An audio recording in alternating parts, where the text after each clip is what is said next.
Papua, over 1,400 islands, large and small, scattered between the equator and North Australia.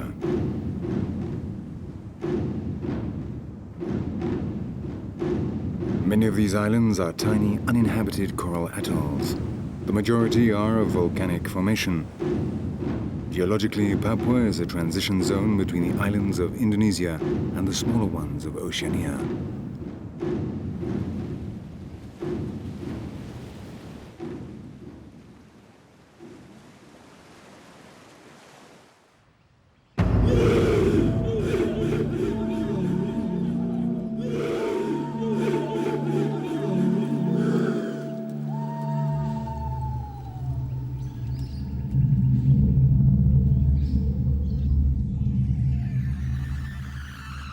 In caves like this one on the island of Kirigina in the Trobriand archipelago, remains have been found of the first human inhabitants of these islands.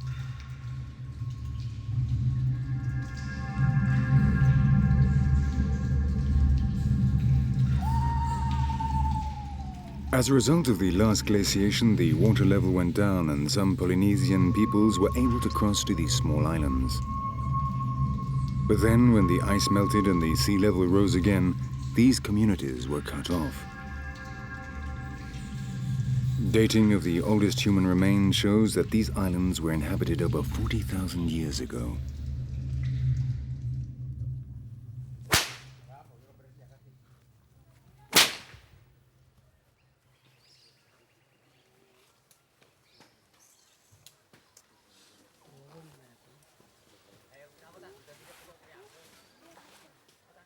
The different ethnic groups that live on the islands of Papua were greatly feared by the sailors who dared to navigate the waters of these accursed islands.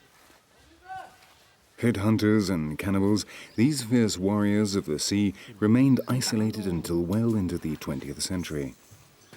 Their bloodthirsty fame meant that for a long time their territory remained unexplored by Europeans. Still today, there are isolated areas where there are cases of cannibalism and ritual decapitations, especially along the border with Irian Jaya on the island of New Guinea.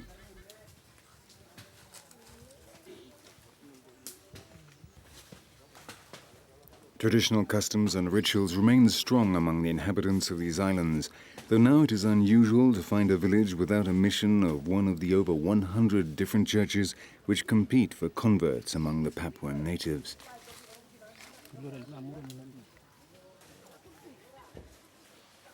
But though they attend worship and prayers to these imported gods, the Papuans continue to follow their traditional laws and age-old customs.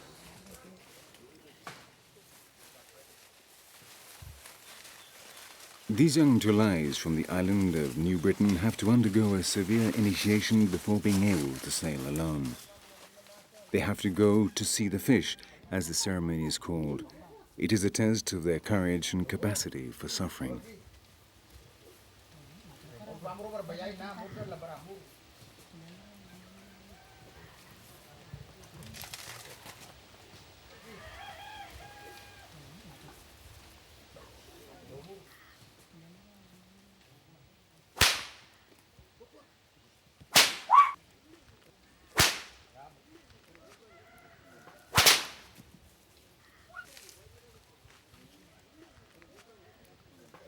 If they bear the pain without flinching, a string of shells is placed around their necks, symbolizing the passage to adulthood. They are now ready to face the dangers of the sea, protected by the spirits of the forest. That is why, during the initiation, they cover their bodies with green sap.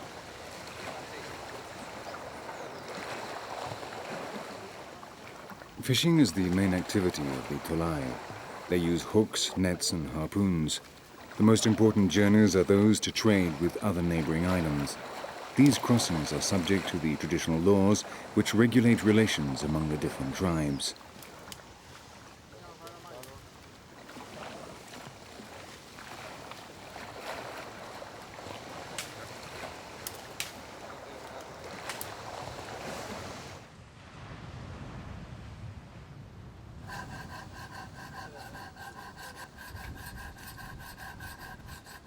The villages do not have a well-defined structure. The stilt houses are arranged in family groups. The meeting place is normally the open area opposite the house of the village chief.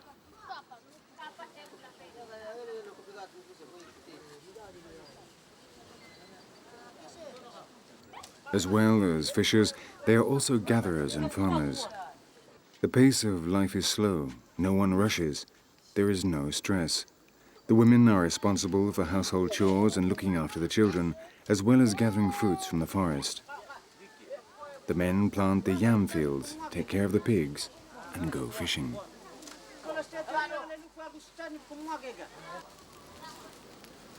They are very hierarchical societies. For example, in the Trobriand Islands, above the village chiefs, stands the figure of the Paramon chief, who is responsible for everything that happens on the islands.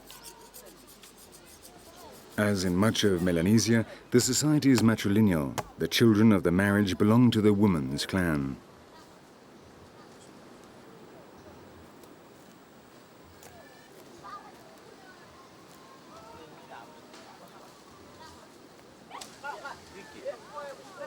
In Papua, there are over 900 different languages and more than 1,000 different ethnic groups. Communication would be impossible if it were not for Pidgin English, a language with elements of both English and the native languages.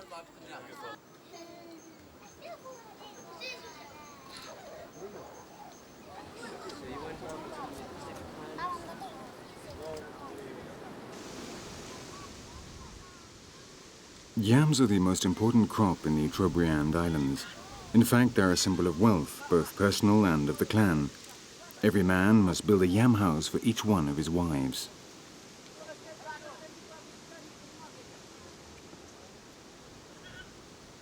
This is where the tubers are stored after the harvest. They are constructions which can quickly be taken down and then rebuilt and protect the yams from the humidity during the rainy season. Between June and July, the harvest rites take place. The largest yams are put on display before being stored. No one can begin harvesting until the crop of the Paramon chief has been gathered in. This is when the most important ritual celebrations on these islands are held.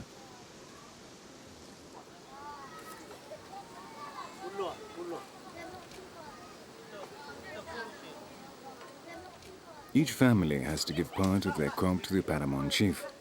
This is a tax which varies from year to year, depending on the results of the harvest.